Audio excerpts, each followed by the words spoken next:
episode 177, Ironman World Championship with George. Welcome to the Pursuit of the Perfect Race. I'm Coach Terry Wilson, and with each episode, I bring stories of athletes to you that share their experiences at races in order for you to learn how to have your perfect race. We will hear stories from athletes of all ages, abilities, and races of all distances. So regardless of where you fit in, there's something in it for you. Thanks for spending some time with me today. Now let the pursuit begin.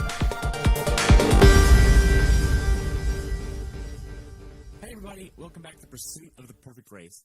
Today I have the pleasure of talking with George about his recent race at Ironman Kona. This is his third trip to the Big Island to race. George is a physician from the Salt Lake City area, and we talk about his race, and he has a lot of information and knowledge to share about his race. Welcome to the show, George. I look forward to diving in about your race and spending some time with you today. Thanks for having me. Hey, you're welcome. So you qualified last year at Arizona with a time of 8:52.22. And you didn't really do much this year. What was it like knowing that you had a slot for Kona all year long and you didn't have to earn anything this year? It was actually very good. I mean, that was kind of the ideal setup because I was going to get busy and there was going to be some changes in my job. I was from the Salt Lake City area and I just moved to Idaho. And so I knew that life was going to get a little bit crazy. So I didn't have to do any big races, any big builds for Ironman, and I just kind of focused on the local races, did a bunch of Olympics locally, which was a lot cheaper than flying out and doing an Ironman race, and then just focus on Kona. So it was a little bit more relaxing than trying to squeeze in an early race after the winter. Wow. So as you were building up your training going into Kona this time versus the previous times, did you do anything different in training to help you go to Kona better prepared? I tried. I tried. I don't tolerate the heat very well. Really? I'm a bigger guy. For Kona standards. I have a little bit more muscle, and every time I get there, I just overheat. And I tried to go in the sauna and try to sit in the hot tub for like 40 to 45 minutes. Got some studies on it. It's like, it helps. So I tried, but I was with limited time. I didn't have time to do everything that I wanted, but I think that it was an easier build because I didn't have the other Ironmans on my legs. So I think that the build was working better just by having all that time. Okay. So going into your A race of the year, which is Kona this year, what was your training like going into it? I know your wife also races Ironman, and y'all have been together for some time. And what was it like for you and your training going into this race? It was good. I had a couple weeks that I was actually working in Idaho while living in Salt Lake. So a couple of weeks there, I was working a lot. You're talking 80 hours, 100 hours a week. God. And yeah, yeah, it was insane. It was busy. It's big trauma. Summer's big trauma season. And so you have a lot of work. So August was a tough month. There was a couple of days that I went 3 days, 4 days without even touching my bike or running. But when I was in Salt Lake, I had a little more time. So I tried to make it up. So it was like, make up so I can work. Make up so I could work. But from the end of August to the race, I was in Salt Lake, so I could focus a little bit more. And I think that I was able to get. It could have been better if I was working in Salt Lake, but I think it was still worked out pretty good, and I'm happy. I was happy with the build. Okay. Now, going into this race, what was your longest swim, bike, and run workouts going into Kona? Longest swim, long bike, and long run? Yeah. Oh, longest swim, probably 6 to 7K meters. At one time? Yeah. God. Yeah. I was a swimmer, so like that to me is not that out of norm because in college you swim like 6, 7, 8,000 in 2 hours. So getting 6,500 in wasn't horrendous. Still hurt, but it wasn't horrendous. Bike, I probably just got a couple, 200 or 300 milers. That's it. Nothing more than that. A lot of it's just by time. I don't go by distance. So we do 5-hour rides in Salt Lake and Park City. And you spend a lot of time going up mountains. So you get in 78, 80 miles in 5 hours. But it's a lot of quality work versus, I rode 120. No. It was 5 hours and very high quality. You're going from 5,000 feet to 9,500 feet in climbing, and you do it a couple mountain ranges in those 5 hours. So it's good work. And running, I did a 23 mile run. Oh, wow. 2 weeks before, and no, 3 weeks before. So I could recover. And I only did that once. The rest was about 18 miles, my really long days. Wow. So you're using Wes Johnson with Balance Art Multisport as a coach. How has this relationship been for you? Because you've worked with him for 3-4 years now? Yeah, 4 or 5. 4. Four Yeah. Okay. Yeah. Well, it's been actually really good because coincidentally, S was a teammate of mine in college. Really? He was a swimmer. Yeah, that's how I know him. Ah. Yeah, so we kind of parted ways. And then I went through medical school, residency, and all that, and I could not train. I wasn't doing anything. I was just lifting. And then I decided to do St. George, half. And he was there, and he's like, hey, man, your time wasn't bad. That was great. I think if you train, you can actually do pretty good. You have to lose about 20 pounds, but you can do pretty good. So we waited until I finished residency, and we got together and started. So it's been really good. We talk all the time, like on a daily basis. Hey, man, what's up? So it's more of a friendly coach thing than just a coach and athlete. So he has worked really well for me. Nice. So in your training, what was this relationship like as you built up training and volume in your training? Because, I mean, you just said that there were 3-4 days at a time where you couldn't work out, but you were working. Yeah. And yeah. that impacted your training life. And yeah. How did he help you work around this? He would just work with me. I said, hey, did not get on anything today. And he said, let's try to get that. And then he put a little run the next day. And more often than not, I could squeeze in that run. There was only a couple stretches that it didn't work out. I tried to get it in. But he would modify he would just change it on Training Peaks and be like, hey, check it out. I moved things around so we can fit your schedule. So he was very attentive and very good. So I really have just great things to say about him because he was looking at the details, like, you can't go too hard here, you're too tired. And said getting tired from work is very different than being tired from working out. It's like you don't even know how much you're tired just by working so much that it's probably even more than if you did a hard run than the day before. So he would make sure I got enough rest and make sure that my workout schedule was appropriate for the workload. It seems like he understands that work at your level really takes a toll on your stress and fatigue levels. Yes. Not even counting your little one that you have at home that is taking you away from your sleep even more. Yeah. And my wife, I sleep like a rock. I never wake up, man. Never. Even last night, my wife found my kid because he's just transitioning to big bed. Yeah. He found my kid under the other bed at 5 a.m. And I had no idea what was going on. I woke up at 5:45 to go swim, and I saw the kid in between me and her in the bed. I was like, huh? What happened? And when I got back from swimming, I asked her what happened, and she was like, yeah, he was crying. Then I went to check on him, and I was like, where is he? And he was crying. He was under the other bed. I was like, okay. So she helps me a lot. I mean, she was a trooper, and like when she had to work out, she was waking up pretty early to get it done so that I could get ready for Hawaii. And now it's the opposite. Like, I'm doing this with you right now, but after this, I'm going to be on kid duty, and she's going to go run for 2 hours because she's in Arizona. So, wow.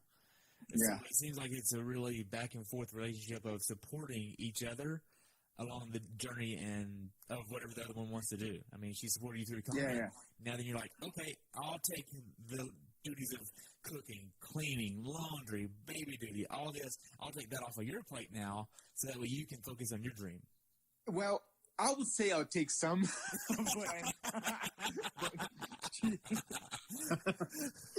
In full honesty here, I try to help, but she's like, stop messing up the laundry. I'll do it. So she still does a lot of all this. I don't have the energy to. I don't know how you come up with it. So she's by far, I would say 70-30. And she's 70% on the duties. Yeah. She's gonna take our kid to go take a nap. Okay. So, and then she's gonna go run. I'm like, girls are weird, man. They're like super women. They have more stamina than dudes, I swear. And I know a couple girls that are like, they don't stop moving, and all of a sudden they go for a 2-hour run, and they come back and go back to taking care of the kid. And if it was me, I would be dead on the side of the house, like somewhere. I would be curling up in my fetal position, like, oh no, help me. Man. So going into Kona this year, what was the most hours you trained in 1 week? 25 to 27. Wow. Yeah. On top of being a physician, on top of being a husband, on top of being a dad, how did you balance life, work, and train with all this going on? So I was actually lucky that I had this build, because when I had my peak weeks, I was in Salt Lake and I wasn't working in Salt Lake. So that's those 7 days that I wasn't working in Salt Lake, I could fit that in. And then when I was here in Pocatello working, then it was a lot of work, and then the weekly hours were a lot less. So that made it wasn't steady. It wasn't like 20, which would have been better. It was like 12, 27. So it wasn't ideal, but that's what we had to do. So you went from 12-ish hours to 27 hours. Well, I was at about 18, and then I started working here, and that's when this happened. So I had some miles, and I had a lot of work done before, and then that's when all these changes happened, and then it changed so much on that. And it was like for a month that this happened, so it wasn't like the whole build. But that's when the 27 happened, because I didn't have to work when I was in Salt Lake. Right. Now, with this training here, how did you avoid injury? Because you're increasing at such a rapid rate, and you're also working. You don't want to get injured whenever intensity and volume increases. So how are you avoiding injury? We were very careful. We do we do a pretty good strength program, like a lot of things like monster walks and plyos and things like that, to get all the accessory muscles strong enough that they can handle the load. So, I've been doing this pretty seriously for 4 years, so that has helped, because I had those miles in, so the changes in hours weren't like I was starting on the sport and I went from 12 to 27. Right. I had done 27 in the past multiple times, like being in the 20 range multiple times, so he wasn't unknown. So I think that did help, but every time we went into that week, in the middle of the week, my coach would be like, do you have any weird aches and pains? Is your Achilles hurting? Because I had Achilles problems when I started. It's like, nope. And I was actually very lucky that I didn't have any problems. And I did get a few massages, which helped, and I have like a pair of Normatec boots that I sit on all the time, and especially in those weeks. So it was like train hard, recover harder, so that I wouldn't get injured. Wow. So going into this race, were there any days where you just didn't really want to train? Countless. How did you get past those? It's walking out the door is the first, is like the hardest thing to do.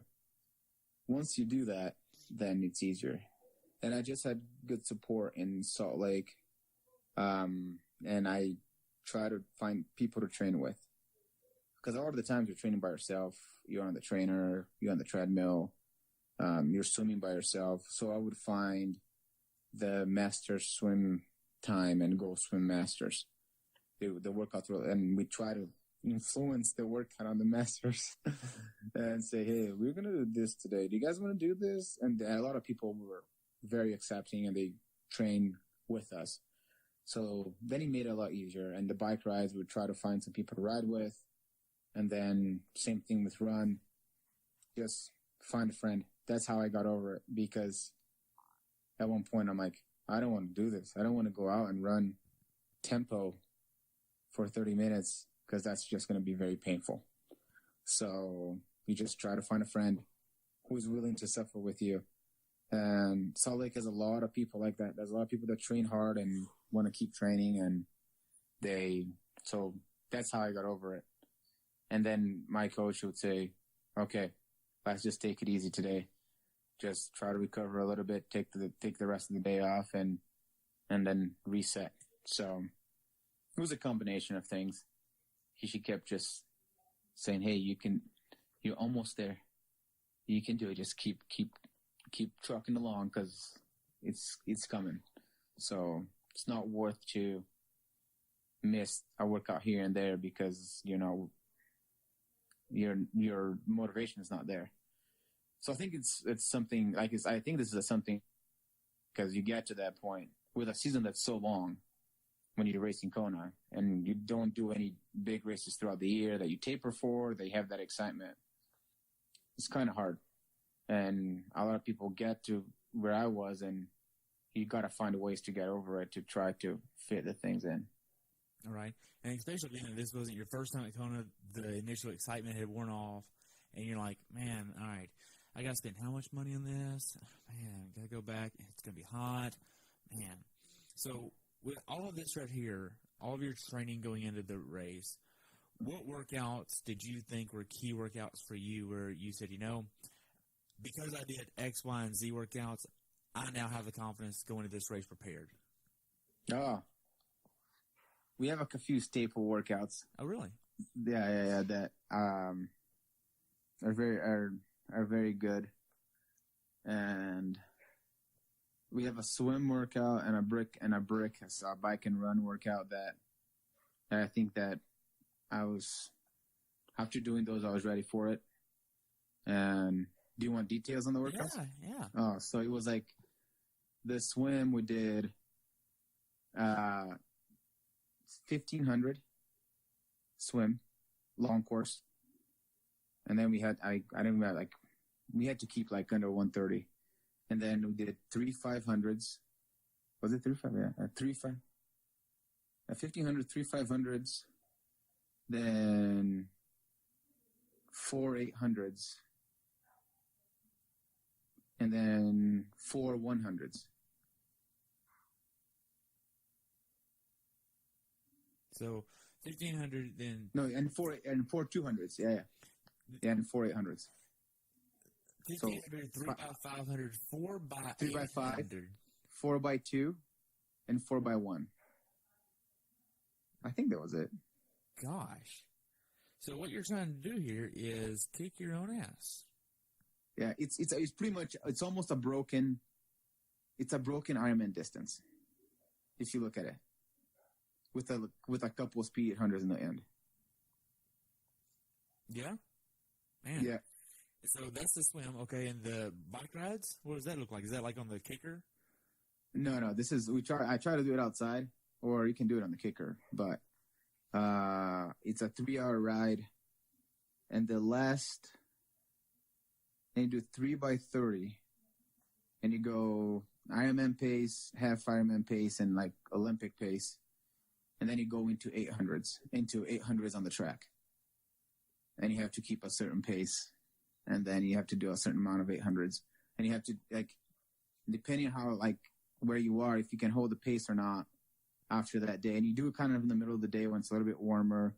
But Salt Lake is it's dry as bone, so it's not as humid, and it's never as hot as Kona. So if I hit those workouts, then I know the body's ready.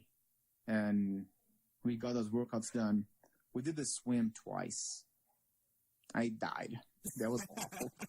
I wanted to punch him in the face. I was like, we're going to do it again. I was like, oh, it's a 1,500 straight. And then you have to do 3 500s. Oh, he was awful.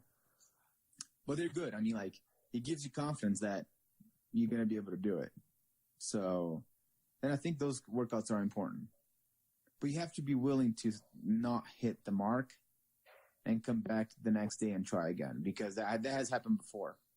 I have failed one day and 2 days later rocked the same workout. So their timing is also everything, and I think that you have to be willing to fail a lot during training so that you can hit it one day. Like you constantly don't hit your marks. It doesn't happen all the time. But when it does, it feels pretty good. So you got to be willing to fail in training. Man. You don't feel good every time you go on the bike. You don't feel good every time you go run. Half the time you're dying and you're tired. So, man. But yeah. So fail a lot in training. A lot. And then recover and try again. Yeah, recover and try. But I mean, because it's not all like a sea of roses. You have to be able to fail and be like, okay, that sucked. And I would be like, dude, I did not have it. And he would say, well, you're tired. You're not ready. Let's change the next couple of days. And then we'll try again next time. And it doesn't matter if it's 2 days later or if it's a week later. It depends on how your body's going to recover. So it's just working with your coach and being like, hey, and don't get discouraged even though you fail. Like, right. Give yourself some grace. Yeah, give yourself some grace. I mean, like, you put in the effort. Sometimes it's all about the effort. It's not about the times that you're hitting. You go out, put on the effort, and sometimes you're running great paces, and then some days you're like a minute off, and your heart rate's the same, and you're like, holy crap, what is wrong with me? And you go home, you're like, man, I'm out of shape. I'm not feeling good. I'm going to try it again tomorrow.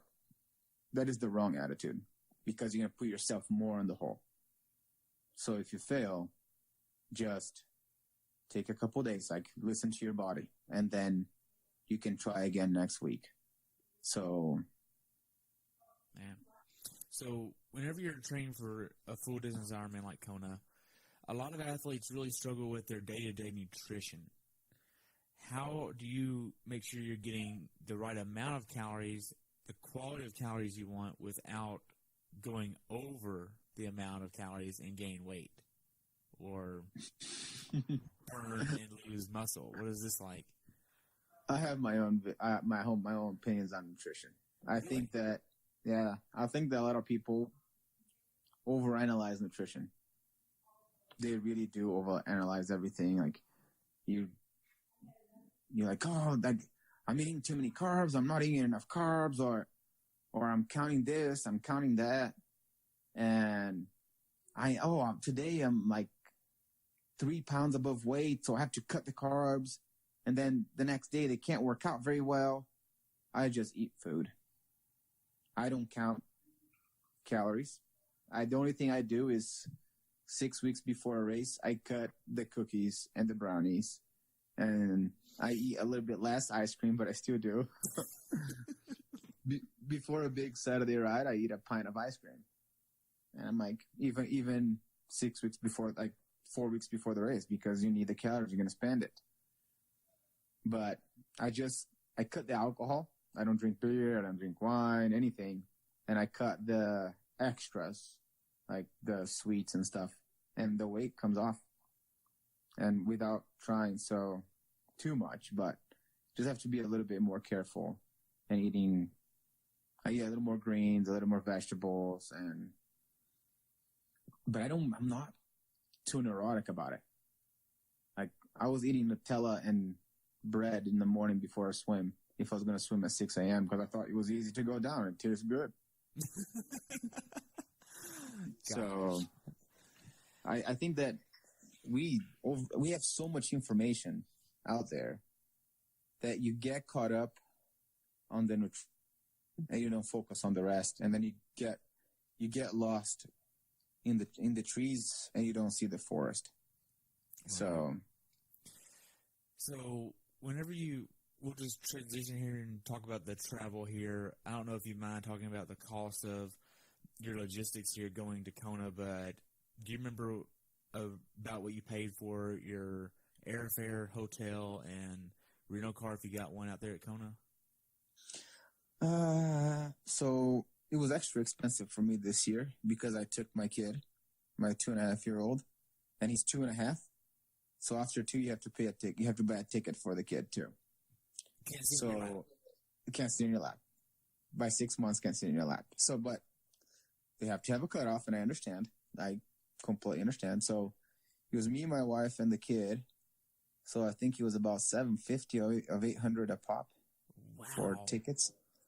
And then we shared a house with another couple that was racing over there, which was super fun. They're actually from where I live right now, from Pocatello. Really? Gentry and Laura, they're awesome. They had great races. And that was about $2,300 for the house. Just your part of the whole thing? Just my part. And yeah. But it's for a week. It's for a week. I think it was that. Yeah. And then, believe me, this stuff is expensive. And then the car is about $1,000 for the week because you have to get a van because you have to take your bikes. And then to take your bike, it's $150 each way to get it flown to Kona. And then you have to get your bike ready, so you get all new crap. You have to get you change your chain, make sure your cassettes are fine, get new tires and make sure the wheels are okay, send it to the mechanic, get it all clean, get it all. So that's another $200, $300 in bike maintenance. You don't buy a new bike for Kona every year? What? You don't buy a new bike for Kona every year? No. Those bikes are expensive, my friend. Well, I mean, there are people out there that do it. That's because they're insane. Yes, and they have a lot of freaking money. I know, I don't have that much money. And even if I did, it's not my personality to just. I'd rather, if I'm gonna spend 10 grand on a bike, I might as well use it until it's dead, and then I'll get a new one. But I could use the 10 grand for something else if I have a good bike already. So, I don't know, do something fun or put it in or save it. So, not into dishing it out all the time. And then, what else? And then stuff in Kona is ridiculously expensive. It's unreal. And so you probably bought a lot at the expo too, right? So last year I spent a lot of money at the expo because my wife did the race with me. So when we did it together, we were like, let's buy everything for that year because it's the two of us. We both racing, so it's kind of fun to have. This year I was a little bit more conservative. I got a t-shirt, a bunch of water bottles, and I bought the jacket at the end because it's the 40th anniversary, so I thought that was cool. Oh, wow. So I bought the jacket. So I wasn't going nuts on it. Now, you traveled the Tuesday before and you left the Tuesday after the race. Whenever you actually got to Kona on Tuesday, what time did you arrive in Kona local? I got there about 5 p.m. Okay.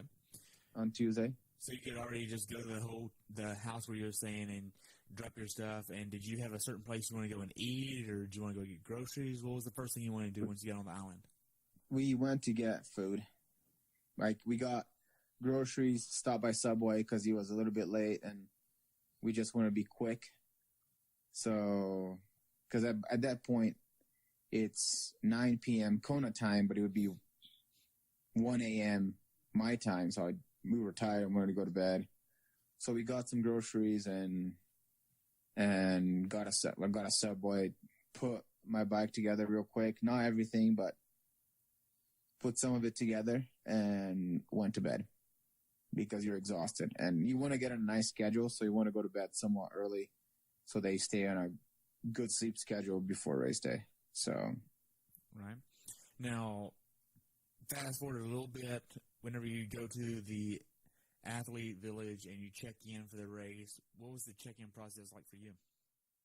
Hey, everybody, I just want to say thank you for listening to the podcast, and I just want to let you know that I've enjoyed having so many people on this show, and I couldn't really do it without your support. Thank you so much for tuning in, listening, and being a part of what I'm doing. If you would, take a few moments to leave me a review over on iTunes. It would help me out tremendously, and enjoy the show. Athlete village, and you check in for the race. What was the check-in process like for you? Check-in process was actually quick this time because I was there a little bit later, and a lot of people had already checked in. So I this year specifically scheduled like the workouts so that I wouldn't spend too much time walking around and being in the heat. So if I remember right, we went to get the packets on Wednesday. We got a little bike run in the morning from the house, and then we went to the pool, which is kind of it's very close to the hotel where they do the check-in. Went to the pool, got a swim, and the check-in closed at 5. We were there like 2:30 or 3, so it was empty. So you go in, and Kona's cool because it's very different than the other check-ins. You sit down, you chit-chat with the people over there, and you sign all your papers, and it's exciting because you get your bag and you get your bracelet. So the check-in is very fun. And then that day we toured around the village for a little bit and pretty much try to be home by dinner time and not to leave again. So a lot of our meals we just cooked ourselves because that's why we got a house and didn't have to go out all the time. Okay. So after you get checked in, you get your last few workouts in. The day before the race, you get to go check your bike in, and this is like a ritual here, and everybody's there, blah, blah, blah. It's a big hoopla here. How do you keep your excitement level and nerves about you and not get lost in the excitement? I think that it froze. No, I'm here. You there? Yeah. I can't see you, but if you can hear me, we'll keep going. Yeah, I can hear you.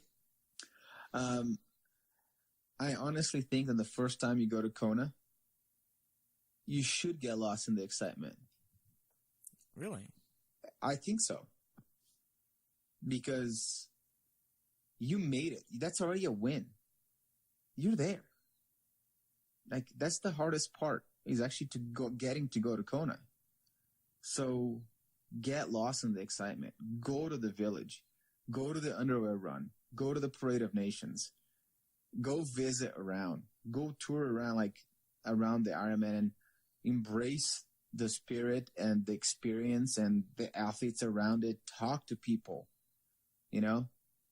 I don't think that the first time you go to Kona, you should expect to PR or really get the best performance out of it, because you've never raced in the island. It's different conditions, and if you set high expectations, you're nervous all the time and you miss out on the Kona experience. My first time there, I was there to have fun. I really enjoy it. Went to the village. I loved the underwear run. Loved the Parade of Nations. I wish I could have done the course swim on Saturday, but I didn't get there on time. But all those things, there's people from all over the world. So go enjoy it. Don't be so serious and so focused and not enjoy the race. So that's what I think that the first time should be that exciting. Wow. So how was bike checking for you this time then? So this year, I wanted to focus on the race a little bit more. So I try to minimize my time on the sun, try to minimize my time outside. I only went to the village once, tour around a little bit, and went back home and was like, no, I need to stay in that air-conditioned room and not really be outside too much, spending energy. I was very efficient with the workouts. I try to get them done early so it wasn't too hot, because by that time, trying to get used to the heat is just going to be detrimental. You're already there. You're a few days before. It's not enough time to acclimatize to the conditions.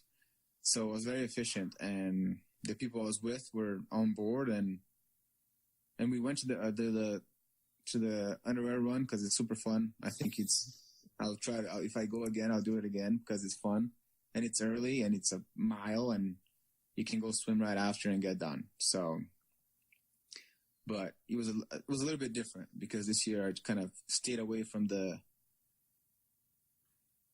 downtown area over there, over Leahy Drive, and try to focus a little bit more on rest and on the race. Okay. So whenever you actually think about where you stayed in the house, like where in the vicinity of the race are you? Did you say like 2, 3, 4 miles away? Was it 10 miles away? Was it up on the hillside at a little bit up in the mountain there to be off of the main corridor where you see Kona off in the distance? What was this like? So if you're going for the first time and you're not really and you want to have fun, you should stay close to Leahy Drive, then down there close to the hotel, because it's super fun. It's like the atmosphere is that it's awesome. So many people, it's just fun. It's like you can walk everywhere. You don't have to really get your car and worry about parking. This time we stayed like 5 miles down. Still on Alihi, but 5 miles down, where there weren't a lot of people and we were away from everything, which thought it was great. I thought it was a great place to stay. You had easy access to the Queen K and to Alihi Drive to get some runs in. So we kind of was towards the turnaround on Alihi Drive. That's where we stayed on the run. So it's way down there. Staying on the mountainside is hard. Really? Because you can't get out. It's hard to just ride your bike or run out of your house. So it takes a lot of planning and logistics. Like you have to load your bikes in a car and then park the car, then drive down the mountain and park and then go ride, do your workouts, then load everything back up and then go back up the mountain because it's pretty steep and you don't want to keep riding that over and over again. So I really think that that's a little bit more difficult in terms of logistics, and it wastes a lot more time. Right. So from my experience, and people can take it the way they want it, if it's your first time, stay down, try to get in there early, stay down in the little hotels around there, or get an Airbnb that's close to the hotel. If you're going there to focus like really on the race and your performance, then stay down there, but a little bit further away on Alihi Drive. There's a little streets off Alihi. There's some great houses over there too, and they're a little bit cheaper. And that's where I would stay. If you want to stay a little bit away, but up in the mountain, the houses are gorgeous, by the way, up in the mountain. They're beautiful, great views, but it's a lot more logistics, a lot more wasted time in terms of working out. Gotcha. So the day before the race, are you trying to get a certain meal plan in? You want to have this for breakfast, this for lunch, this for dinner? Or do you want to go to bed at a certain time? What does the day before the race look like for you besides bike drop-off? I try to keep it pretty chilled and like high stress, but I do want to I always like to eat pancakes and eggs for breakfast, a big breakfast. But I want to get the workout done early. So wake up almost race time, wake up and go to bed early the day before. So I think we woke up and it was around 6 a.m. and just waited for the sun to come up, grab a little small bite, a little yogurt in the morning, and got the bike and run done from the hotel, from where we were staying. Then came back, had a bigger breakfast, loaded up on some food, took a little break and timed everything so that I could go swim and come back and eat some more. Because there are 2 times that you can check in your bikes in Kona. There's like an 11 and a 2:30. So my bib number was a 2:30. So we got all the workouts done by 10 and hung out, make sure all the bikes were ready. I don't take a nap. I try to avoid a nap so you can actually go to bed early. Got a good lunch in, and that's kind of like a hit and miss in terms of I don't have any preference for lunch because I've eaten such a big breakfast. But I'm always drinking something with calories. Like I'm drinking my F2C with, like there's always like a couple scoops per bottle. So it's about 100, 200 calories per bottle. All straight carbs. I don't really focus on eating all protein the day before. And then go to the bike drop off, which is super fun. Really? Yeah, it's kind of cool. If you don't go like right when they open, the line's not big and it's fun. There's so many people there, and every athlete, they pretty much try to make every athlete feel as important as the pros. You go through the carpet and the counters are right there. They say it out loud, like Scott Plasma, 808s, Quark, Q Ring, Ceramic Speed, Pulleys. So you're like, well, that's my bike. So you're super excited because like they're counting your bike. So all the manufacturers are there. So it's kind of fun. And they take the picture of your bike and they're very attentive. You have one person that escorts you to your spot, and they explain the transition area. Are we going to run? Are we going to go? And then you drop off your bag and you drop off your bike and get a little butterfly in your stomach, like, ooh, it's tomorrow. And you just say, okay, let's go home and get some more food. Wow. So what did you get for dinner? I like to order in takeout pasta. I try to find a place that does takeout. And we found one close to our house, and we got back to our house about 4:30, and that's when they opened. So I right away called them and ordered pasta and went to pick it up. I was done with dinner by 5:30. Wow. And then you're in bed by what time? I try to go to bed at 7:45. Try to be... Because you never fall asleep right away. You're racing the next day. You're nervous. So I try to go to bed by 7:45 and hopefully sleep by 8:15. Wow. So the day before the race, did you talk with Wes about how he wanted you to execute the race, or any last-minute tips, tricks, or anything from him to help you have a good day? No. Okay. That's all done, I think. I mean, if there's an issue, like you're over there and then you start feeling like your hamstring or something, then sure, I would have talked to him. But I usually talk to him before I even get there, so that when you get there, you don't have to worry about coming up with a race plan. You're done. You put in the work. It's in the bag. All the work is there. You're just trying to execute. And it's like, just asked, like, you good with the plan? Yep. The thing I do is I prep my nutrition, make sure it's all ready to go. Everything's nice and labeled 2 days before. And the day before is really try to keep it low key. Like that excitement that you talked about, that I said, embrace it. The day before, you have to tone it down and really kind of get a little less excited and not put a lot of energy into being excited and jumping around and this is awesome. Just save a little bit more energy and try to go to bed early. Okay.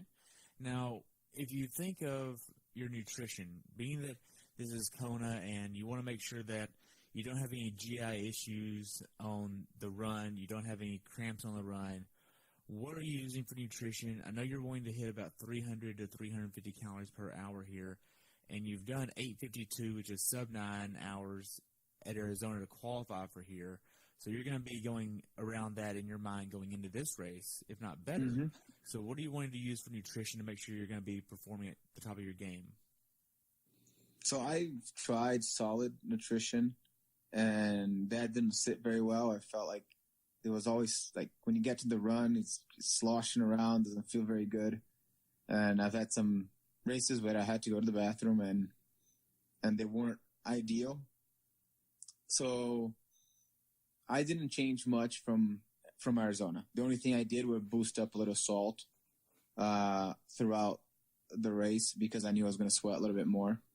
But and then I was very mindful of drinking more water with that salt that I was taking.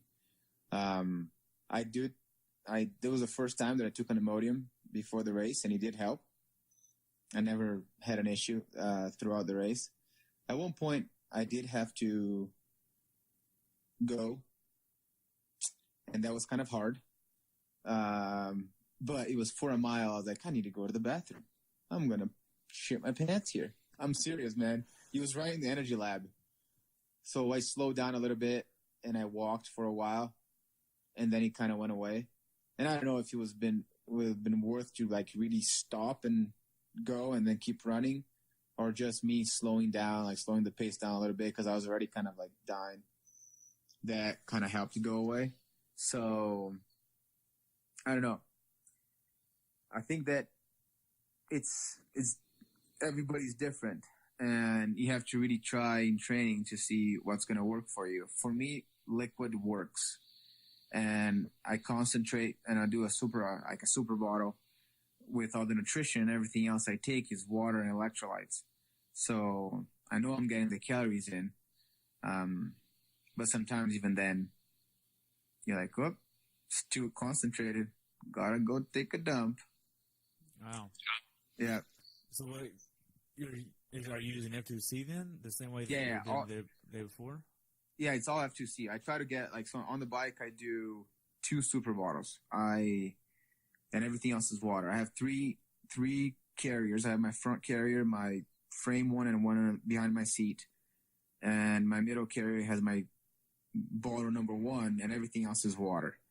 So I have a ton of electrolyte, a ton of salt, and about a bottle with about 1,000 calories in it. Because you never finish the very end because it's a little bit thick. So it's about 1,000 calories, and then I get another super bottle in the special needs at the turnaround heavy. Then I chuck that one and put another one on and start all over again. Wow. Yeah. So on race morning, you get up at what time, and what are you doing before you leave the Airbnb that y'all have to head to transition? I think I woke up at 4:30. I think it was about 4:30. Made sure to have some coffee to get your bowels moving, to take 2 dumps before I leave. It's very important to get 2. And then I eat some yogurt, some bananas, and I eat a cupcake. Cupcake? Yes, I eat a cupcake. All right, so of all the interviews I've had so far, I haven't heard of anybody eating a cupcake before the race. Yeah, that's the thing. I ate a cupcake because it's easy to go down. It's a bunch of calories. And it tastes good. Because in the morning, your mouth is all dry, and eating a Cliff Bar or something that would be more nutritious doesn't go down very well and kind of sits hard in your stomach. A cupcake with a sweet chocolate filling and frosting, it is delicious. It goes down super easy, and it's a 500 calorie bomb. So as long as you eat it early enough, it shouldn't be a problem. So I ended up putting in 1,000 calories. So you had 2 cupcakes. No, because I ate some yogurt and banana. Oh, I try to put, I put something decent in. Something really nutritious. Oh yeah, a banana, yogurt, and coffee, and start on drinking my kind of like water bottle with F2C on it. So I'm putting in about 1,000 calories before the race, starting at 4:30. Gotcha. So as far as parking and leaving the Airbnb, getting to transition, what does this look like for you? Did you have to worry about parking? Was it an issue? So that's the hard part. I think that we were lucky because we had some friends also staying with us at the Airbnb that weren't racing. So my coach was there. He was staying with us. So he drove the car and dropped us off and then went to park. And my wife was there and she was like super, super helpful, even with the kid. I don't know how she does this shit with the kid. It's like superhuman style. Like, it's 4:30 in the morning. It's a 2.5-year-old. You're waking up super early. They're cranky. And she's dropping us off and then going to try to get a spot to watch the start of the race. I mean, that is super hard. And for us. Not only that, not only is she doing all this, but she is trying to not allow the stress of the baby impact your day. Like, exactly. That alone. I know. She's trying to take that off your plate. Yeah, no, she slept on the pull-out bed so that I could take the room and not have the baby. She slept in the pull-out bed with the baby so that I wouldn't have to, so he wouldn't be waking up in the middle of the night and all that. So she went through extraordinary measures to make it so that I could get a good night of sleep. And then the next day is just, I don't even know how she does it. Like, taking the kid around, hauling him around the whole day, and trying to get a spot to watch. It's hard. Everybody wants that wall, that rock wall over there. So for me and the other couple that was racing, it was great. They dropped us off at the hotel, and we went straight to body marking. It took 0 time.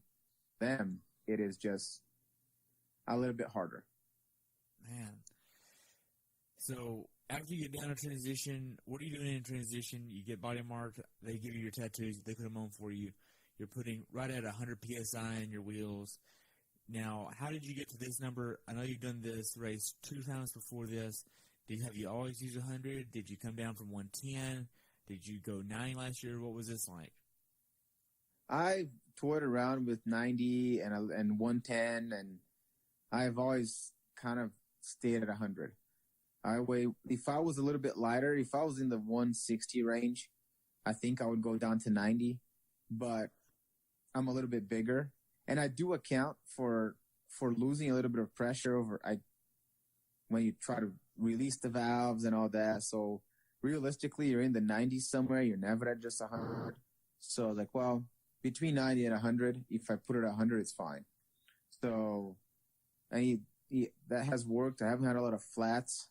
Luckily, haven't had a lot of flats, but I'm very careful where I look very carefully to where I'm, and I don't know. I think it gets too bumpy if I go to 110, and I feel a little sluggish if I go down to 90 at my weight.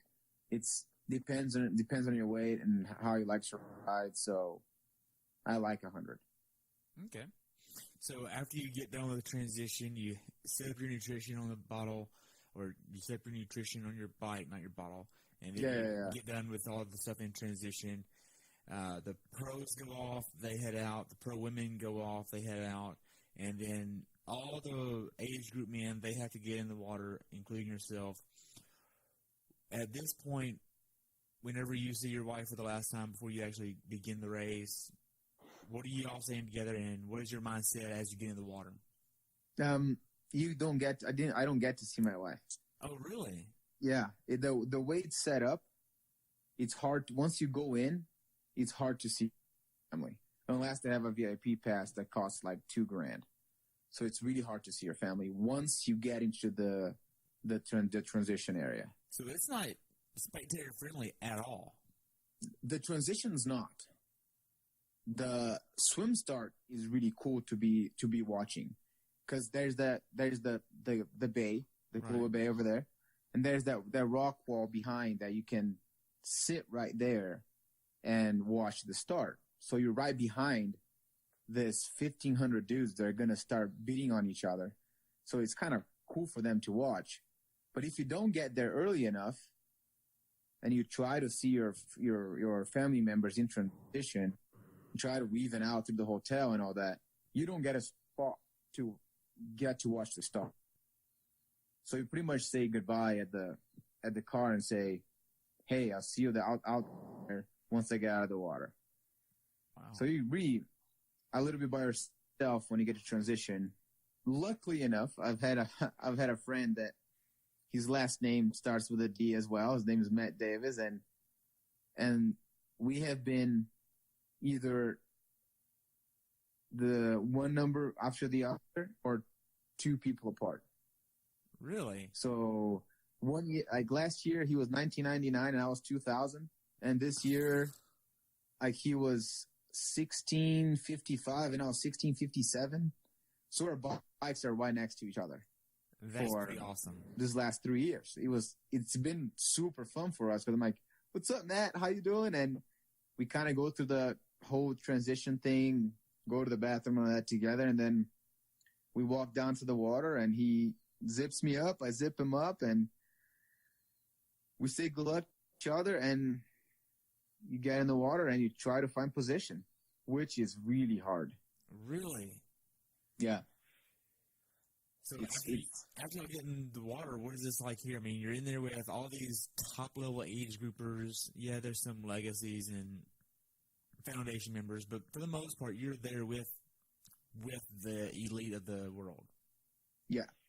And I had to find a spot. And I'm a little bit of a better swimmer, so I try to get in the front, but you're in the front, man. Everybody's pushing on each other.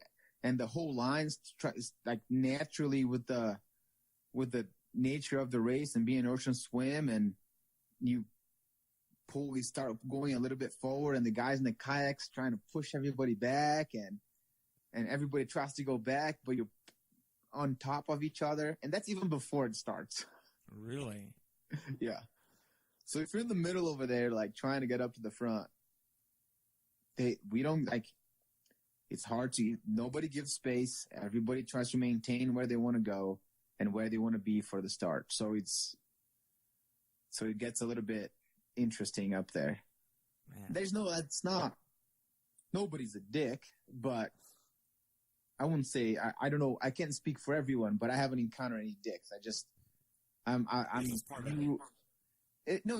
nice. Thanks. No, you're just, the people around, they are all very competitive, and they're all just trying to hold their spot. So they're not like beating on each other.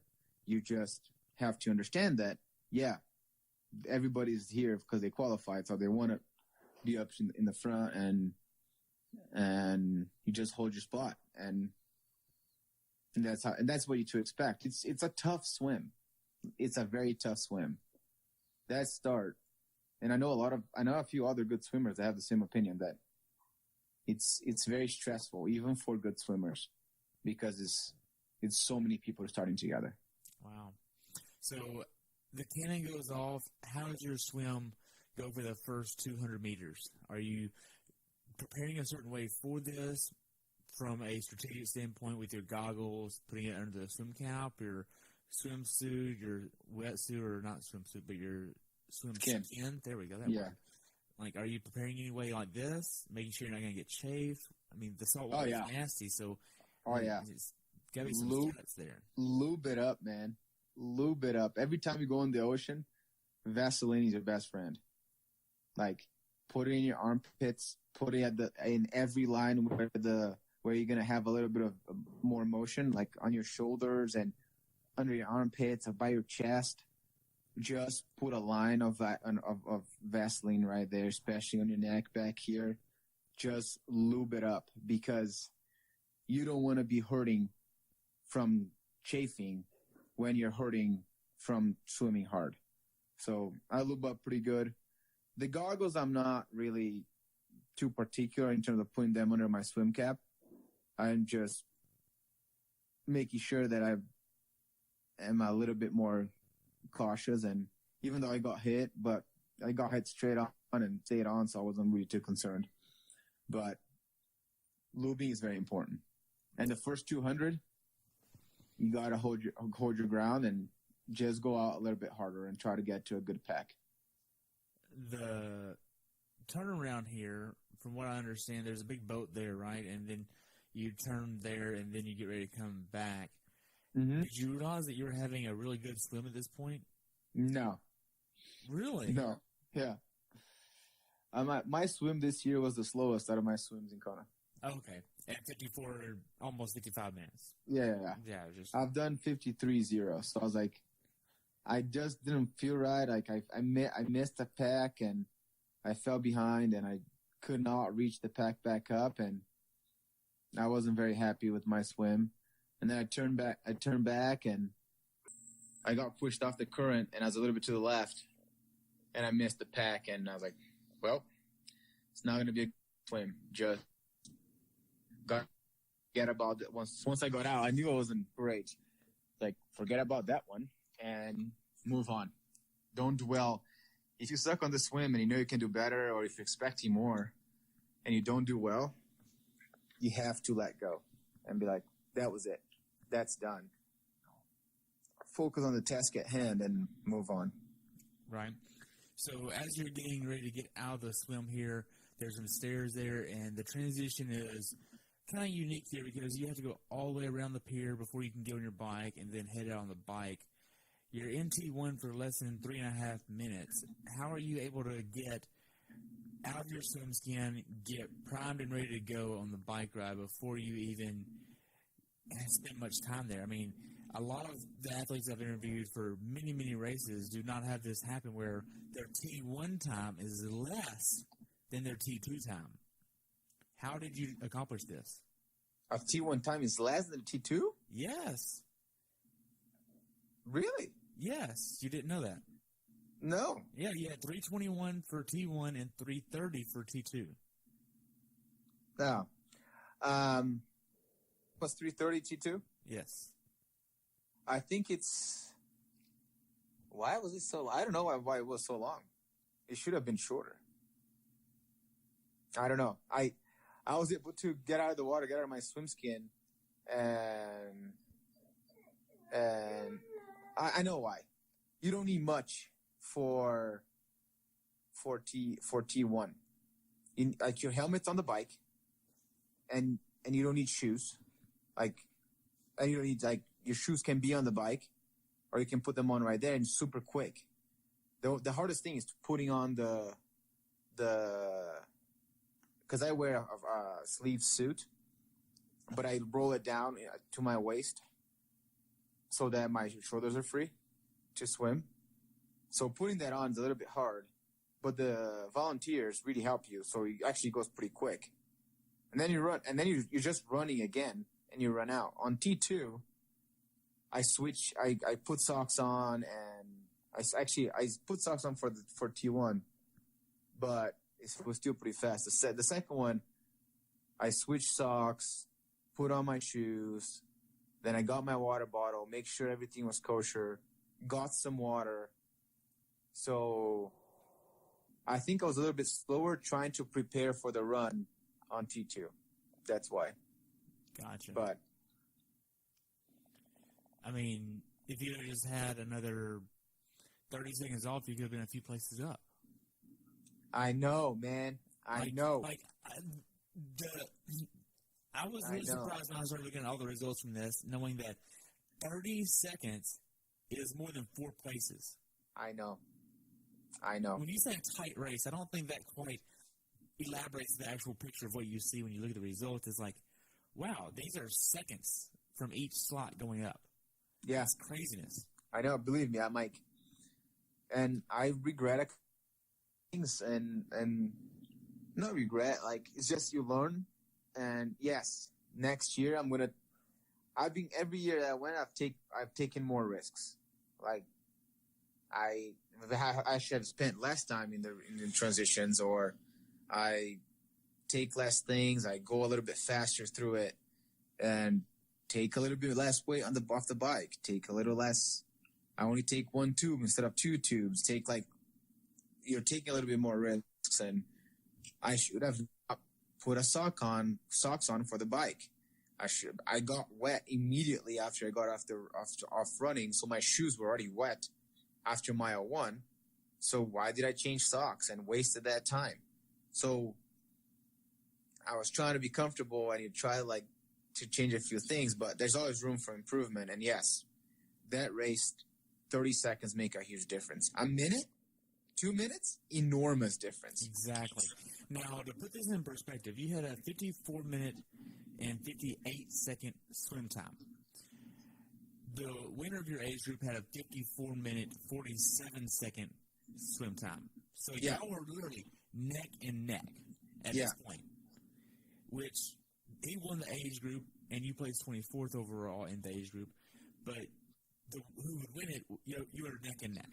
And he was just about a minute faster than you in T1, which I still don't think that's crazy how anybody can go under 3 minutes with the amount of distance you have to cover here. But anyway, you get out on the bike right here. What do the first few miles look like for you? And are you trying to hit a certain power number, heart rate number, cadence number?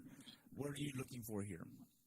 Cadence. I like to stay between 70 and 80, and I'm just trying to settle down the first 10 miles. The first 10 miles are a little bit crazy. Some guys take off like freaking bat out of hell, and they're just going super hard. And you can get caught up in that, and I try not to. So I try to get my cadence. I look at my power, see where I am a little bit. I try not to be too far off. But if I'm a little 10, 15 watts under, and I'm settling it in, let the heart rate come down, I'm fine. And you hit Polani, and you go, it's a big hill. And a lot of people are, 5 or 6 guys passed me on Polani going up, that I passed them 10 miles later, because you can jack up your watts and go 4 or 5 watts per kilo going up that Polani, but it's a match. And if you're willing to burn that match on Polani so early in the race, you can. But I try to stay nice and consistent, and then start building in the Quinque, and then build the whole race instead of trying to hit exact wattage on the way out and then hitting it too early and then dying at the end. Gotcha. So you've done this course 3 times now. For first-timers that are doing this course next year on the bike, what are some tips just for the bike course that you would give somebody? Be conservative on the way out. This year was a little bit of an anomaly, because on the way back the wind wasn't there. But the previous years, the wind kicks your ass on the way back. And if you don't have the power to push against the wind, you're just going to fall back, and you're going to look down, and you're going 13 miles an hour, and your power and your heart rate are out of where they're supposed to be. So I would say, for the first time doing it, enjoy the first half and get to Javi and just kind of smile to yourself and be like, I am turning around in Javi. I have watched this on TV countless times, because everybody that wants to go to Kona always watches those damn YouTube videos about Ironman. Yes. And as they're biking, you're like, oh, right, I have watched every single Ironman since 2002, which I have. And you're like, oh man, that's the Javi turnaround. That's so cool. So if you get there, look around. Be like, hey, this is what was on TV, and I'm here. So look around, and then get your nutrition over there, and then come down from Javi, get some speed, because it's fun. And when you turn back from the clean care, you say, here we go. My wind's going to be in my face. Just get prepared. So be a little conservative in the beginning. Build the race. Don't go too hard. Don't try to be perfect on your watts on the way out if you're not feeling good. And build towards the end because you pass quite a few people. Right. If you do that way. Now, this year there was a post floating around regarding the drafting at Kona. Did you see a lot of drafting? Did you hear about the conflicts there? What was this like? So this year I didn't have a lot. I saw a couple, but didn't have a lot. It is a true problem in Kona, and I don't know how to fix it. And I have no, because it's hard. Like you said, like 30 seconds between people, right? Like between 4 spots is 30 seconds. I saw a stat, something like between 55 minutes or 57. It's a span of 5 minutes there. 1,000 people get out of the water. It's something ridiculous. Wow. I don't know. It's maybe 7 minutes. Something ridiculous that 1,000 dudes get out of the water in a very narrow window. So if you try to bring in all those guys who are very decent, very good bikers, and all kind of like similar speed, sure, there's one that's a little bit faster than the rest, but they're all very similar speeds, and you put them in the same course with not that much separation, you're gonna bunch up. So, and everybody's competitive. They don't want to like try to fall behind. The right thing to do will be to get in the line and fall behind. But everybody's competitive, and you're not going to let 100 guys get ahead of you. And then because then the packs start to form, the packs can legally form, but if the first 20 are doing it legally and you can keep up with them, but you're behind and you're the 100th guy in that line, then you missed that 20 pack, and you could have done it legally, but have stayed up there. So I think that's what people are thinking, and it's just really hard. And I know very honest, good people that get caught up in the middle and they can't get out. So I always kind of like get out of the swim a little bit earlier. So I don't see a lot of that, and I haven't had a lot of experience with that. My first year, when I was a little bit weak on the bike, I fell behind and saw exactly what happened. Because some of the stuff there in Kona, I mean, almost mimics what happened at Ironman Texas earlier this year. I don't know if you saw that going around. Oh, yeah, believe me, I saw that. Texas was out of control. Yeah. But Texas, you saw something that was a little bit different, I think. I think that people that were weaker on the bike took advantage of it and were able to draft off the faster guys and have a much faster time. I think in Kona, everybody's very similar. Some people are still taking advantage, but everybody's so similar that it's hard to create separation. And you can try, and I've seen this. I've done it, and I've seen it. You go to the front of the pack, and you're leading, and you're out in the wind in the front, cutting the wind for everybody else, and you create a little bit of a gap.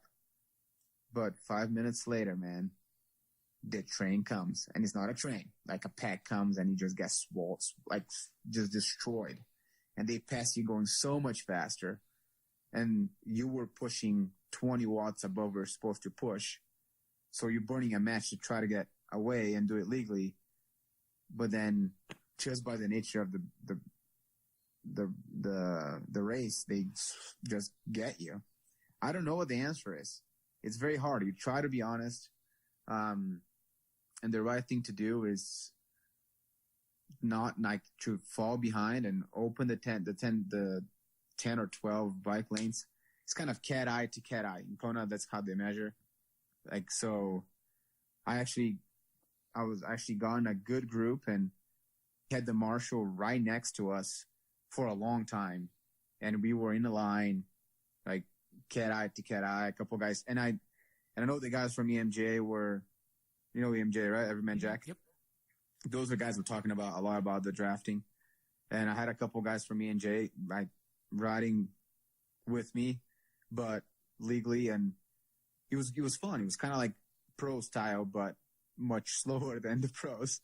But we were all like in this little 10 guy group, and we would drop a little bit back, and someone would lead, and you'd be like, "Hey, it's your turn, man. Go at it," and I'll drop back. So it was actually very entertaining and a fun ride. And at the end of the ride, the guys were like, "Hey, man, that was a good ride. We worked together in a fair way." And I think you can do that. But the middle is really hard to break that pack. And I wish we could come up with something. I don't know what to do. Do you have any ideas? I don't know. I've had some ideas, and I've talked with a few race directors about my ideas so far, and we'll see what happens. That's about all I can really say on that. Yeah. I do agree with MJ, and, to have a team established that is really fair on not only how they are on the race course, but in life, and even as far as drug tests. I mean, they have to be drug tested, and they have to say they're not going to cheat during the course. I mean, they can get kicked off their team just by being in a draft pack like that. I mean, there's rules. There's standards. Hey, you can't do this because this is against our ethics. Like, and the guys, they're very nice during the course. The guy was like, "Hey, watch out for that group. They're drafting."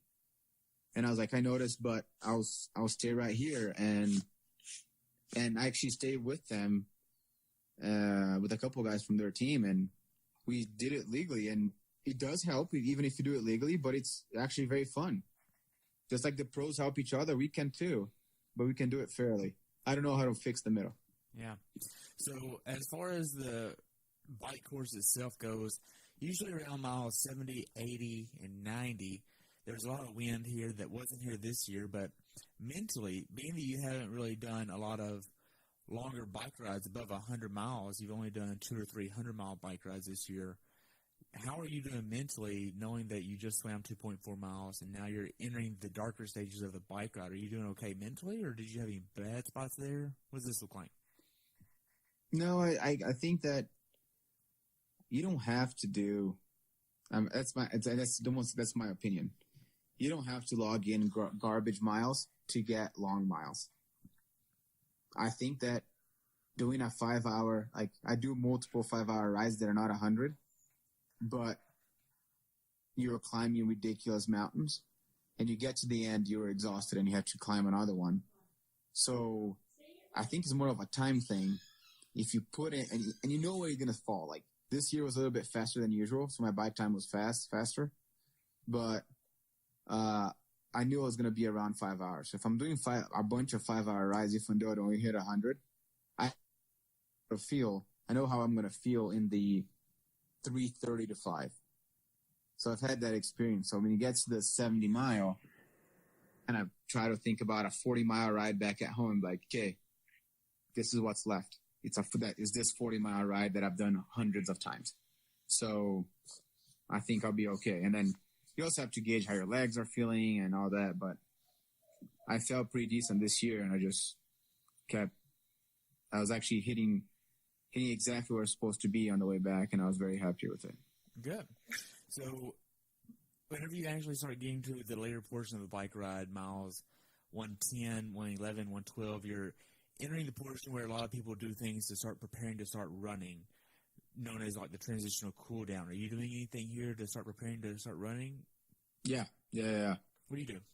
I make sure I finish my nutrition, look at my nutrition. I'm enough water, make sure like I get a little bit more salt in. I change my cadence a little bit. Really? Yeah. I changed because I'm hanging out at 75, and I try to go a little bit lighter, a little bit faster.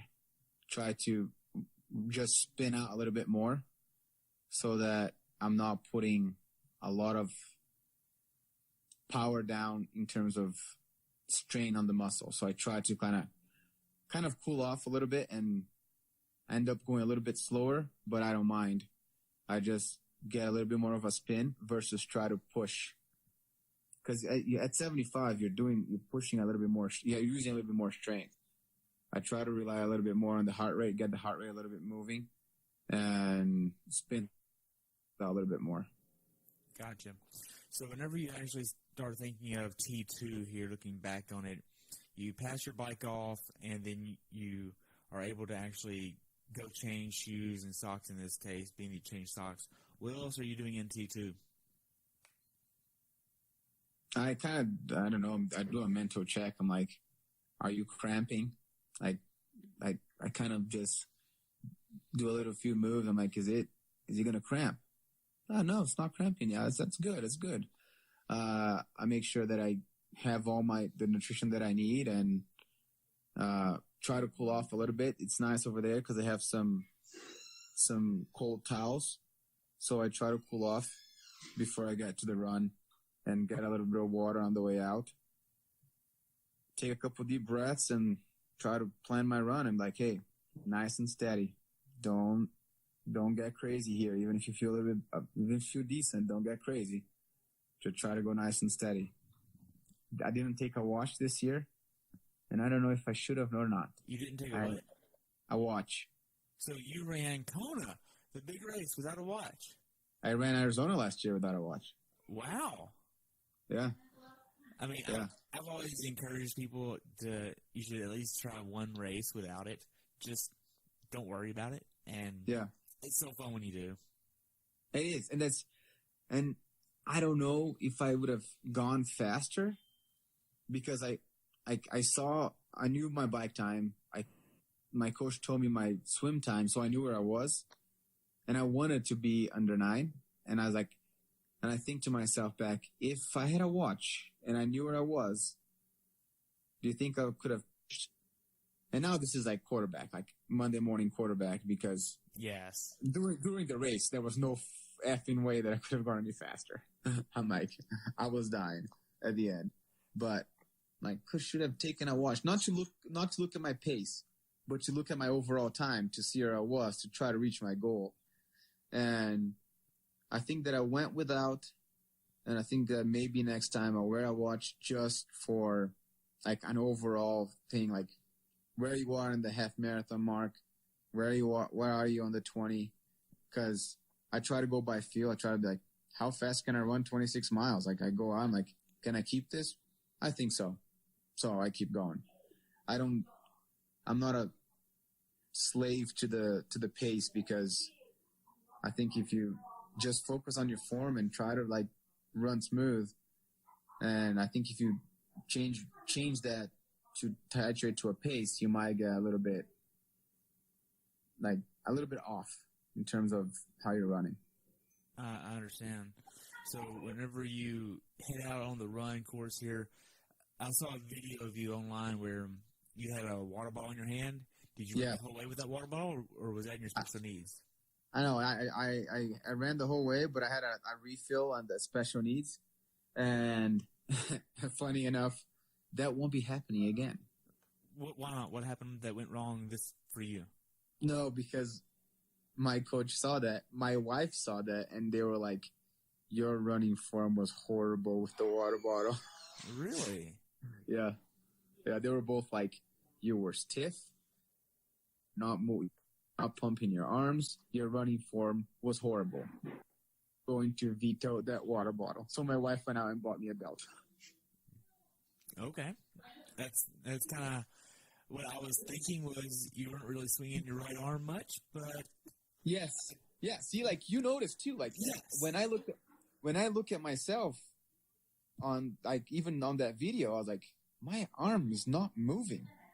What is wrong with me? I'm like, and believe me, they didn't tell me that right after the race. They told me that the next morning. They were like, yeah, let's rethink the water bottle that you're holding. Let's just say that that's not going to happen again. I was like, okay, sounds fair. You guys saw it. I saw it. You saw it. I mean, like, it's easy to notice. See, and I thought about using a bottle for the Marine Corps Marathon, and I'm glad I didn't, because, like, I haven't ever used a bottle to run with, and I think that little bit of weight over the course of a marathon would, like, cause some kind of new shoulder injury or something, because you're not used to it. Then all of a sudden you introduce this for 4 hours. Like, this isn't cool. And I've trained with a water bottle, but I wasn't really, nobody was watching me when I was doing this, so I didn't see the difference in the mechanics. And when I saw that video, and they were very explicit, and my wife ran track in high school, and she's like, yeah, that was terrible. Your arm was just... So she helps me a ton in terms of things like this. So I think she can be brutally honest with you, and you take it not personally, but professionally, and say, honey, you're right. No, but she is very analytical when it comes to things like this, and I know that she's not criticizing my race. She's just like, she wants me to go as fast as I can. And when I first qualified for Kona, I did Ironman Coeur d'Alene. I finished the race. I was like very happy I qualified. And when we start talking about the race, one of the first comments she said was, "You were shuffling that run. You shuffled the whole time. That was bad. So what happened there that you were shuffling? You probably could have gone faster if your technique was better." So that was something that I worked on, and I talked to my coach, and she said that I was shuffling, and he's like, "Yeah, I agree, you were shuffling," and we made changes, and I wasn't shuffling anymore in Arizona. And then he got to Hawaii, and I was holding this bottle. Maybe it was a little bit too heavy because I was trying to carry more nutrition, and it was a new bottle. I used to carry just a simple small water bottle with me, but that was a little bit bigger. And maybe that was the difference, that my arm wasn't swinging very much. And she noticed right away and were like, "Yeah, not good." And I'm like, "You're right. It's hard to swallow, but, and she's your wife and she loves you and she's looking out for you." So I take it very, very seriously and try to incorporate and change. So good. It's fun. It's fun. She has helped my swim significantly. She's a far better swimmer than I am, pound for pound. She has looked at my swimming and was like, "Oh, that is awful." I'm not joking. Because we swim together, so I'm just like, "You need to fix this."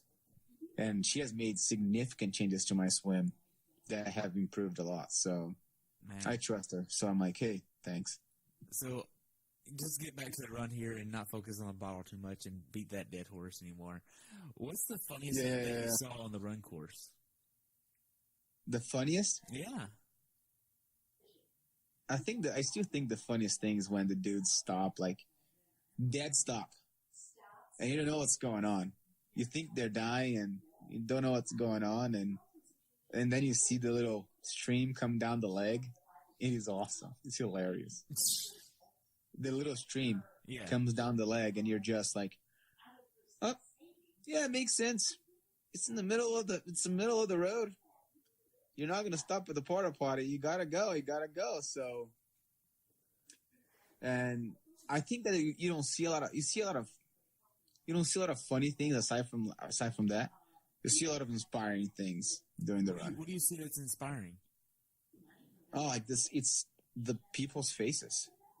I mean, like, it might be someone you might be finishing the race and someone's on their way out and they're suffering, but they're running and they're like, he have like this grit on their face that I'm going to do this.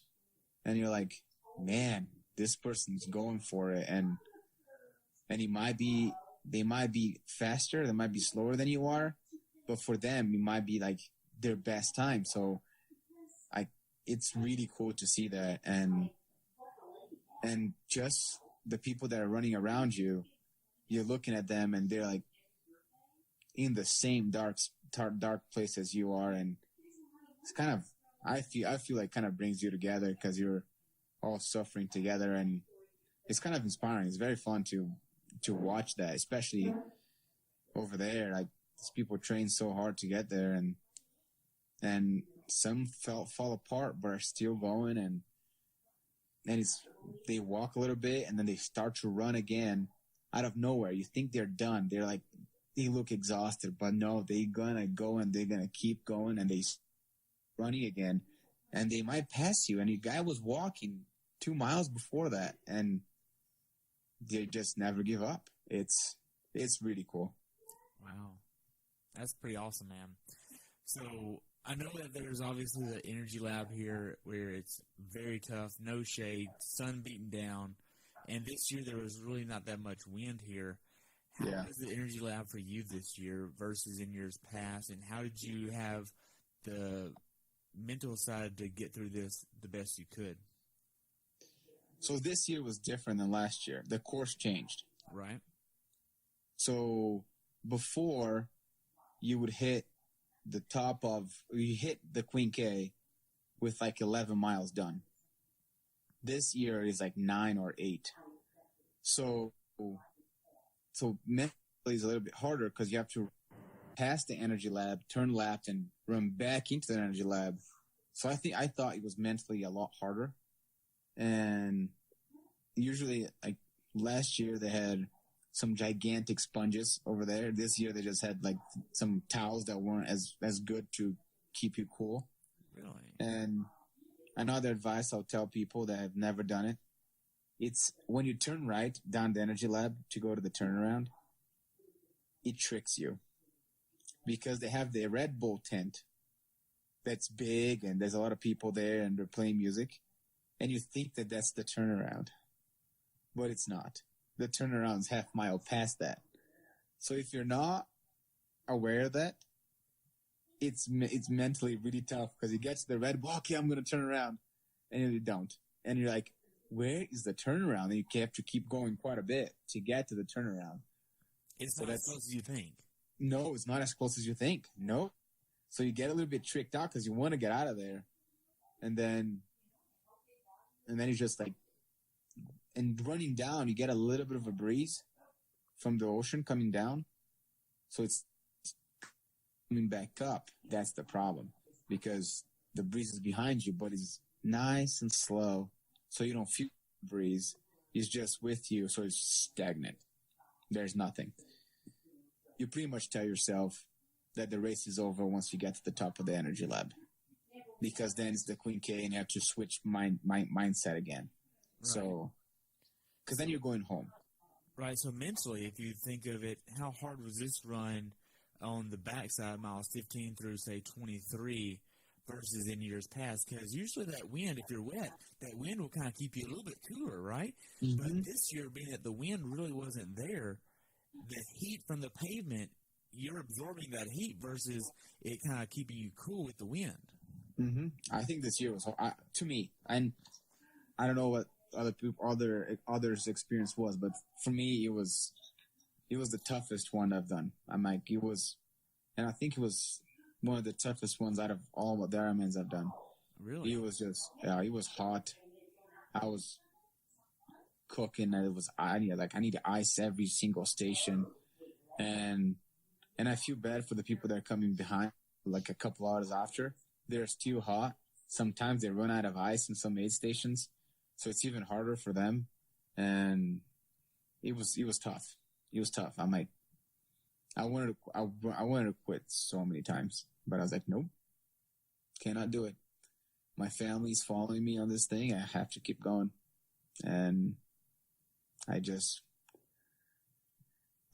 walk a little bit more in these stations and just get going, man. Because the more you run, the faster you get done, and the sooner you're done with this. Right.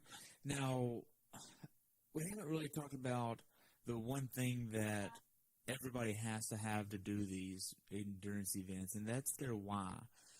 You have to have a bigger, deeper reason for doing this in the first place. What is your reason for doing this, and what about this reason drives you to come back and do this again and do better and devote so much time, energy, and effort into this? Why do you do this in the first place? I think that this is and I might get criticism for this because I'm a little bit different. I think that everybody does it. There has to be some sort of a selfish reason for everybody to do this. Because why would you do something so hard? So hard on you, on your body, and your family, for your family. You're putting your family through hell and back to get ready for this stuff. I agree with that, yeah. I don't care. Like, I say, I'm doing it for my family to set an example for them, yada, yada, yada. Like, there's multiple other ways of doing that without putting them through hell. Like the training, the time, staying away from your kid because you have to go on a freaking 5-hour ride on Saturday morning. So I think that it's noble to say like, yes, I'm doing for this, and that. I think there's a wide variety of reasons, but a lot of it's self-fulfillment in terms of like, how hard can I go? How fast can I go? How hard can I push? How deep in the dark can I go to finish this race? So you're trying to really like, you're competing with yourself, not with just other people. And it's fulfilling. And as a result, you have this great result that's, you set a good example of discipline and dedication and just like never giving up and achieving the goals that you set out, that you made for yourself. So that like your kids will be able to say, hey, my dad did this, and you are setting the example. But I don't think that's the sole reason, but like for people to do this, that's their main drive. Like I think that there's a lot other ways to do the same things and set the same example. But I think a lot of the people that do this just want to better themselves, and they want to like really break the barrier of what they thought they could do. And I think that that's really, I'm not saying that that's selfish. I think that's very noble in itself. Like, hey, I'm going to go really hard and I'm going to go finish an Ironman. I don't care if it takes me 17 hours. So, and for them, I think that makes them better people that in turn will be greater leaders, greater examples to their community, their family, and all that, and lead their community into like really try to develop this lifestyle of staying involved in the sport and being healthy and not falling in the trap of like everything else that we have. Because if you stay in that lifestyle, like I said, once again, is the result. You're going to be healthy. You're not going to have the coronary artery disease. You're not going to have the vices that you do otherwise. So I think a lot of it comes as a result of what people are set out to do.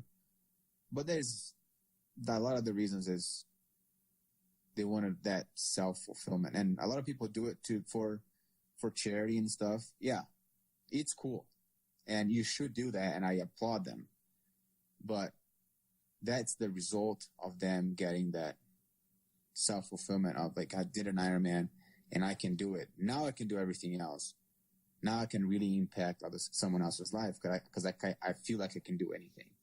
So I don't know. That's my opinion, but right. I don't know what you think about that. It's just a little bit different. Yeah. So I really love our conversation, George. You've done really good at answering a lot of the questions so far, but this one you just deflected the whole thing to other people.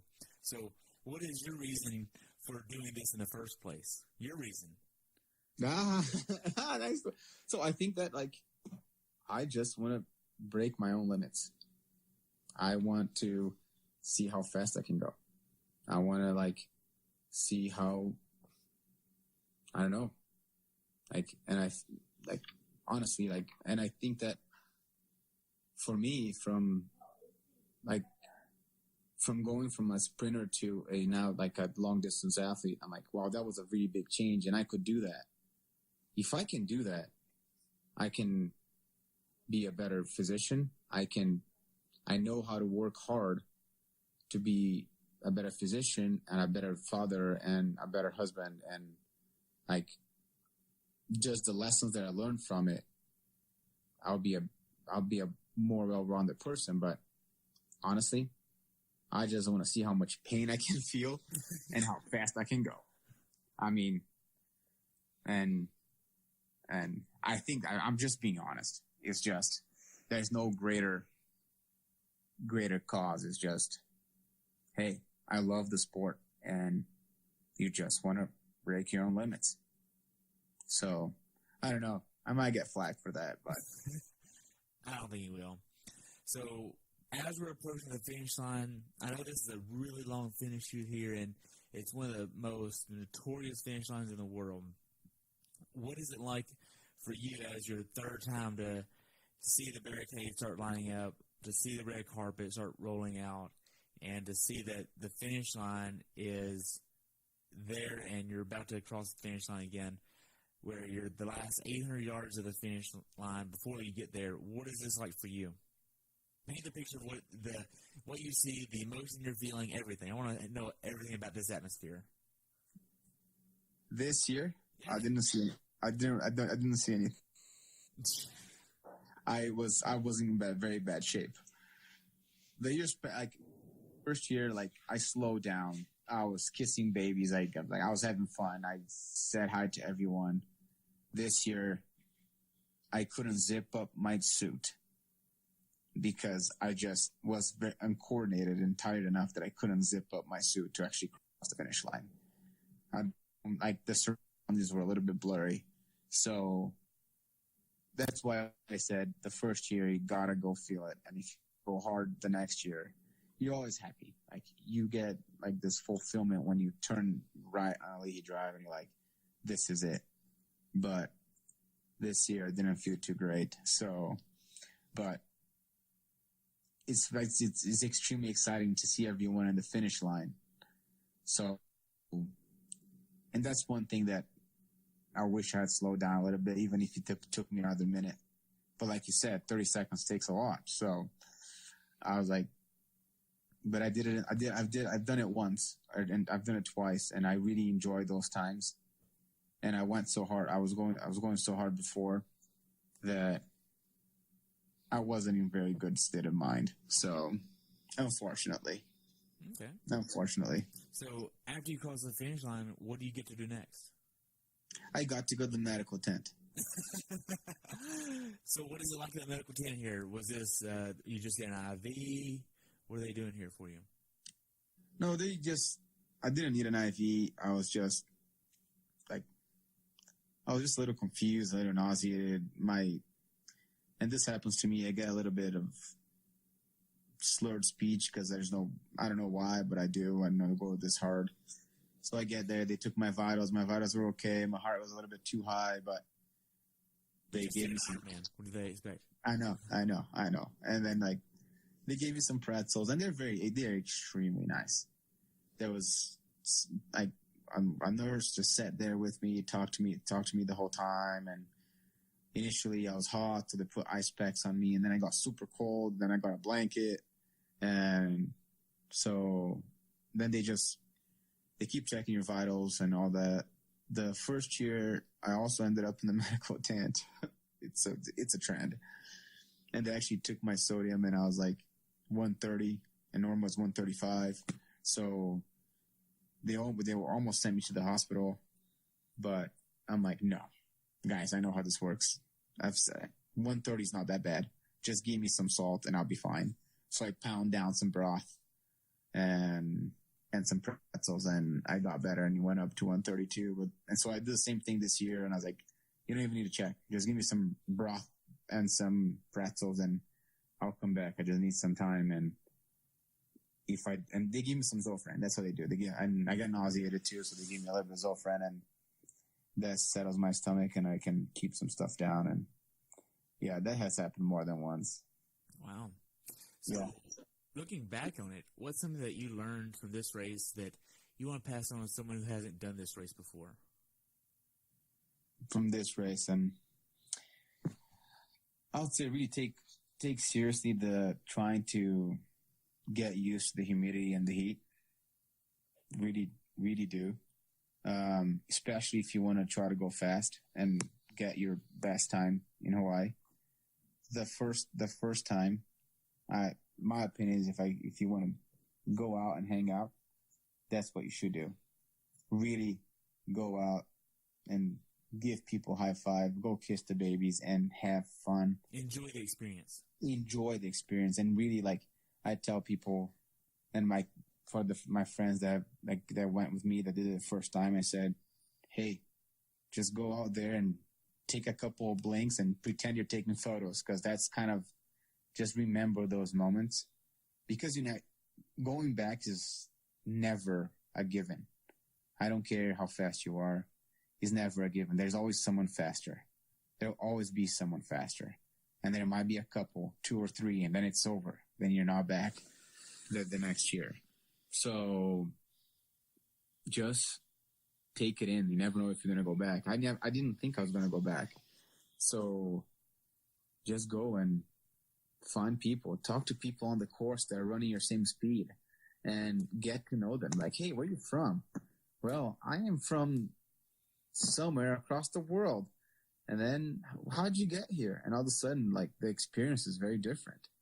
You're just suffering together through the energy lab, but you have a buddy, and then either you die or they die and you guys split up, but you find another buddy and then you talk to them too and get to know them and really look around. Don't just look down at the road, at the white line, and just put your head down and miss the lava fields that are right next to you. That's one thing that.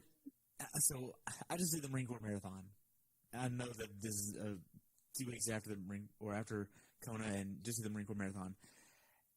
I'm a pretty good runner, and I come from a running background, if you haven't figured that out. But whenever anybody is looking down at the ground, their form goes out the window. And there's nothing down there to look at anyway. I know. Like, just look up, look around. It's okay.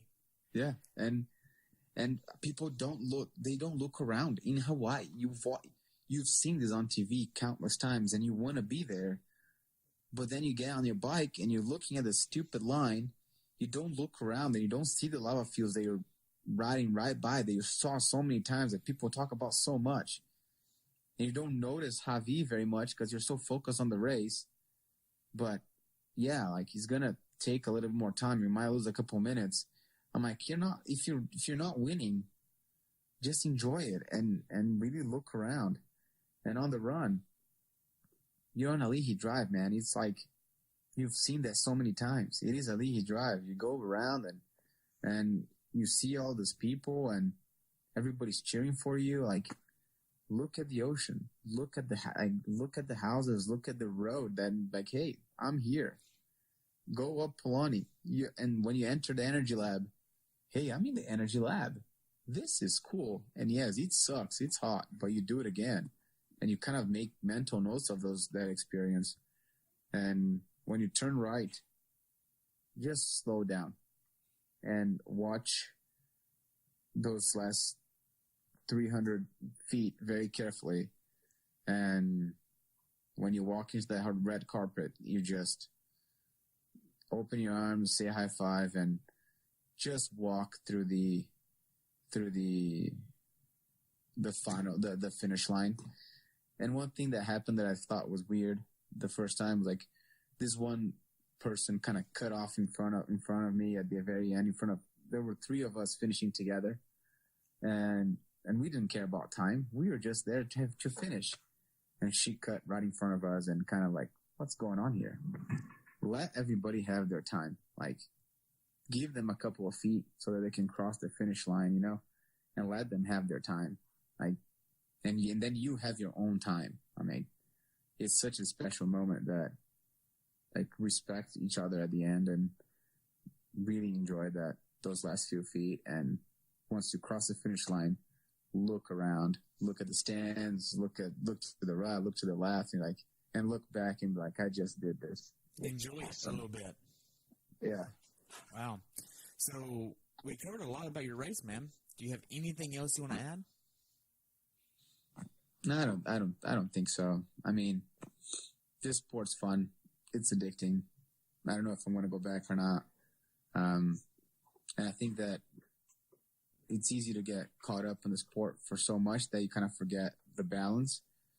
So it's easy to lose balance. So try not to lose balance in your life and try to keep a little bit level and really, and focus on your family and kids as well, which I need to do it better.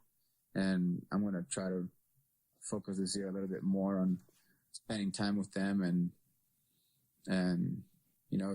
triathlon's not everything, even though we have these crazy goals, and try to find the balance that works for you that will be long lasting. So you can go hard for a couple of years, but then you get burned out. So find the right balance and don't go nuts. Kona is not everything, even though we all aspire to be there. A lot of us aspire to be there, not all of us, but it's not everything. Right. So what's next for you? I think I'll keep training, but I don't think I'm going to go as hard for a while.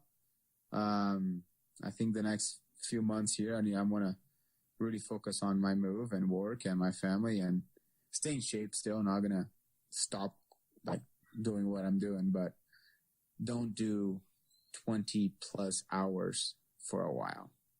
Like really trying to find, like I said, really get that balance. And my kid's now 2.5 and he's super interactive and super fun. And I want to spend more time with him and spend less time doing crazy workouts, like stupid 7-hour days on Saturdays. I need to do less of that and more time with the kids. So, gotcha. And my wife. She's a rock star. So, yeah. So you've done Kona 3 times now. You already have 8 Ironmans under your belt now, including Kona. What races remain on your bucket list? I want to do the Escape from Alcatraz because I think that would be fun. Yeah, because I want to try to get my wife there, but she hates sharks, and that water has sharks, so she doesn't want to go. But Escape from Alcatraz would be fun. I want to do the swim run in what's that? There's some swim run. Yeah. Yeah, I've heard of it. The one that you have a buoy and you take your pedals and then you swim with your shoes and then you get out and run to another island. I want to do that run. I want to do that one. And maybe like an extreme one, there's one that it was very intriguing that I want to try. Xterra Maui. I think you have to qualify for that one. I know we have to qualify for that one. But there might be a goal to do Xterra Maui. I need to talk to my wife about that one. I'll need permission. Yes. So it's been great talking with you, George. I've enjoyed it, and I only have 2 questions left for you, honestly, and that's how can athletes follow you? Oh, you can. I'm terrible at this stupid social media, but I do have my little Instagram is try.amor, AMOR. And I have a few pictures in there, and I have a Facebook account that I forgot what my name is on it. Legitimately don't know. But if you really want to, come hang out and ask questions, I'm part of the Intermountain Tri team, and I get all the emails from them. And if there's anything, just go to intermountaintri.com and ask us questions. And we are free. And if you want to come hang out and more information about triathlon, we'll be there. Cool, man. So, George, it's been great hanging out with you for the better part of 2 hours here. I've enjoyed it. I've learned a lot about you, your everything. It's been so much fun. And I only have one question left, and that's, what's your definition of a perfect race?